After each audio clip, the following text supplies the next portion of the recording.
Hey, D groups. Tonight, we want to have a conversation about pornography. Obviously, we've been talking about it on our Sunday mornings. We had the Ted Shimer event on our Sunday evening. And we really want to have an open discussion as much as possible about it among those of you who are growing in Christ together. Now, for some of you, this won't be any big deal. Your life is an open book. You have no problem sharing. And no matter what the sin struggle, no matter what the issue, you just want to talk about it. But for some of us, this can really bring a lot of fear and trepidation because we're worried that people may misinterpret things if we talk about them. That maybe every question we ask is a personal thing that we're asking about us. And so we don't want to say anything that may be misconstrued. We're worried that people may judge us if we do talk openly about a struggle that we're having or about the idea that we've looked at pornography recently in our life or even sometime in the past. Now, we may worry that someone may share this with someone else, maybe their spouse, who will share it with someone else's spouse, and they'll get back to our spouse and we're not ready to have that conversation yet, or whatever it may be.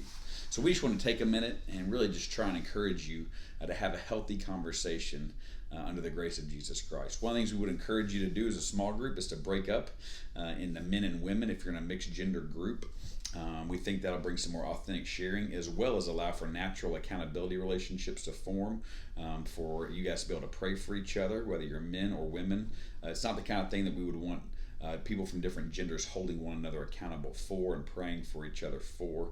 And so really we think that'll have the best effect in your conversation together. So we encourage you to do that. And then also to make sure that you're keeping these conversations confidential, that everyone can trust in the group, that if they share something, that they know that it's safe. Now, obviously, if someone's sharing that, man, they are addicted to pornography and they share that week after week after week and they're not changing anything about it and they're kind of living life as if it's no big deal, there may come a point where someone needs to say, hey, you need to talk to a counselor, you need to talk to your spouse about this, and if not, there may come a point where we need to go and help you have that conversation. So I don't want to make it sound like that it's like a lawyer-client deal where no one can ever say anything, but obviously we want to know that in this conversation, things aren't going to be shared without permission and without some other conversation first. So, man, please engage in this well.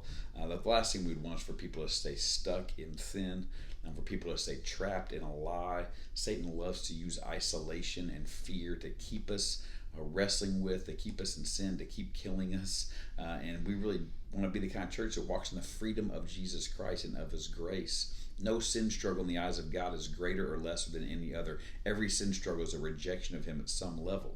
And so just because yours may be a struggle with pornography, someone else may be a struggle with something else, it doesn't mean you're worse and they're better than you. We need to be able to operate under the grace of Jesus Christ for the glory of God as a church family together.